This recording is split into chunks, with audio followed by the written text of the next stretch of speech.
All right, hello again. So now we have our mold laid out, and we want to coat the inside with a release or something to coat it so that we're going to pour plaster into this.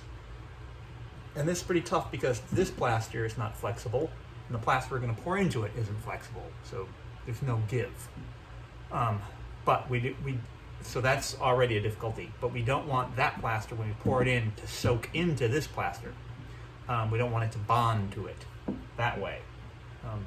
So we want to put a release agent or a sealer kind of on this. Now, a couple of different things. There's a lot of different things you could use. Petroleum jelly works pretty well. Petroleum jelly works pretty well. And we use that on the edges of the mold. But the one thing about petroleum jelly, a lot of people put it on, they put on a lot. But even, they end up almost with like a texture, which could be interesting. But it also is really hard to clean off, which I think I talked about earlier. The oily residue to get it off of the plaster mold if you're going to paint it or something. So we're going to use some liquid soap. This is just Ajax or Dawn or whatever dish soap. Liquid hand soap will work. It just creates a film on there that keeps the wet plaster from soaking into this and becoming stuck to it. It'll still become mechanically bonded. So what we're going to do is we can use the same brush, but it is easier to wash off of the plaster. So I'm just going to jump in here and say use petroleum jelly. The soap can work, but in this particular instance, because I had used it for a wax mold, which involves soak it in water, and I just turned around and did this too quickly, it would have been a lot better if I used petroleum jelly. But anyway, just make sure you don't put it on too thick, and make sure you clean it off afterwards if you're going to paint it. Okay. And it can dry. It doesn't matter if it dries, there's still a film on the material.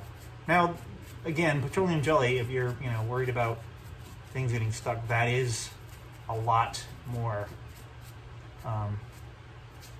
it's going to be easier to take it apart in some ways, but you might lose detail. So we'll try this and see how badly this goes. How great it goes. Anyway, so I'm going to coat all these pieces. All right, and we'll be back. So once you have your mold pieces all set, all soaped up, kind of release agent, we're going to try to put it together like pieces, and the keys can help you line things up. Find where things go. You want to have a piece of wire. We're going to wrap and hold it together with wire. You can also use big rubber bands, but we got some wire handy. So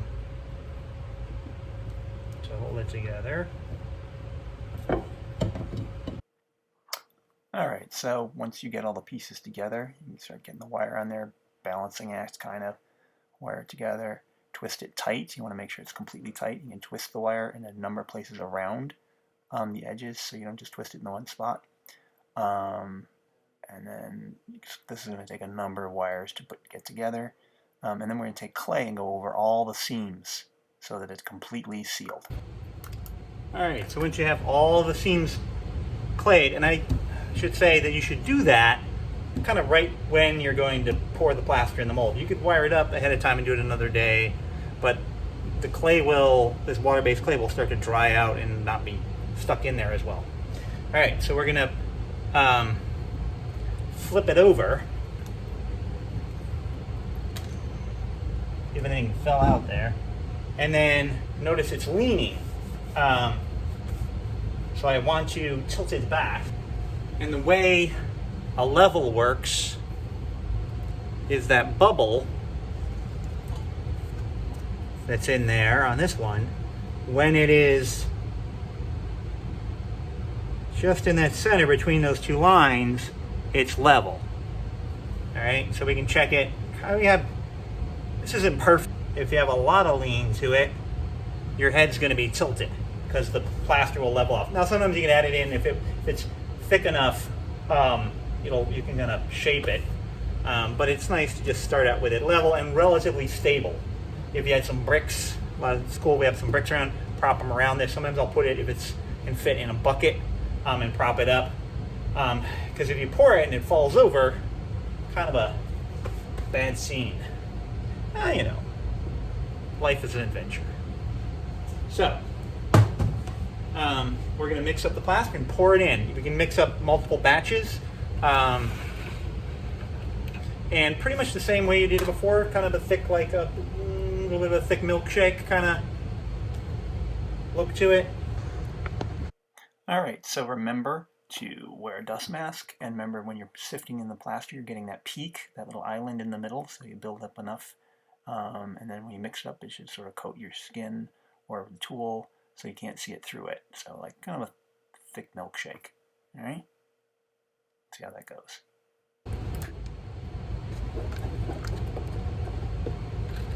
So if I were to stick my finger in there, I can't see my skin through it really too much. All right.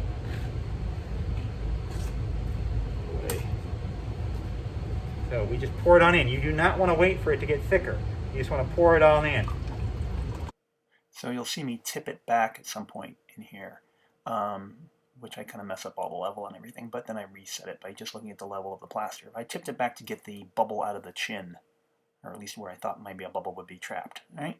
A little bit higher on this side than that side, so I could just sort of alleviate, you know, as I see it, I could just adjust at that point.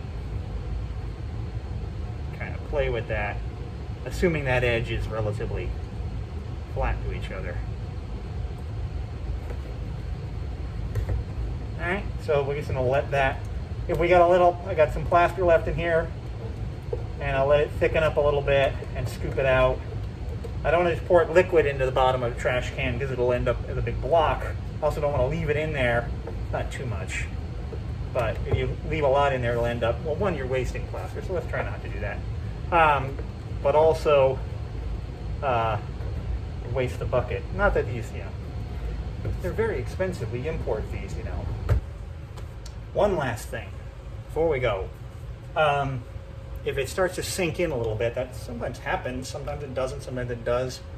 Haven't seen anywhere except for in Tucson, so can't find anything about it. Might be the calcium in our water. But you can don't, you know, just mix up a little plaster and fill it in if you get a little bit of a sinkhole. All right?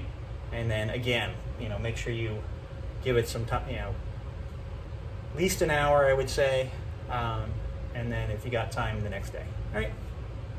Give this thing some time and we'll open it up and see if there's anything in there. All right, so I removed the wire and then the clay, and then using the screwdriver, similarly how you got it off of the original clay, same process. Take your time, don't jam it in one spot and just work there. Now, this mold particular situation didn't go very well because I used this to make a wax cast right beforehand where you soak the plaster mold in water to keep the wax from soaking in, so that's the way you keep that released. And then I used the liquid soap, and that didn't quite work as well as I was hoping it would. And then I ended up chiseling it off. But it was persistent, so I had to dig some of the plaster, turn the plaster mold into a waste mold. But I did get the first wax off. It's hollow there, which I might use for making aluminum casting later on or something, or bronze, maybe. But you know, the plaster one, I had to dig out some of the mold, chip some of the mold off. And then I can go back and patch any holes. I can patch with plaster, and I can carve into it. I might actually drill some big holes in this head. Thinking about doing something there, but it you know, there's cracks and little bubbles and things and scrape marks from where I was digging the plaster off. But I can fix that. So nothing, you know. If you have problems with your plaster cast, don't give up on it. Persistent. Keep trying, and you can kind of finish it too. Especially when you're going to cover it with other materials or do other things with it. Okay, take care.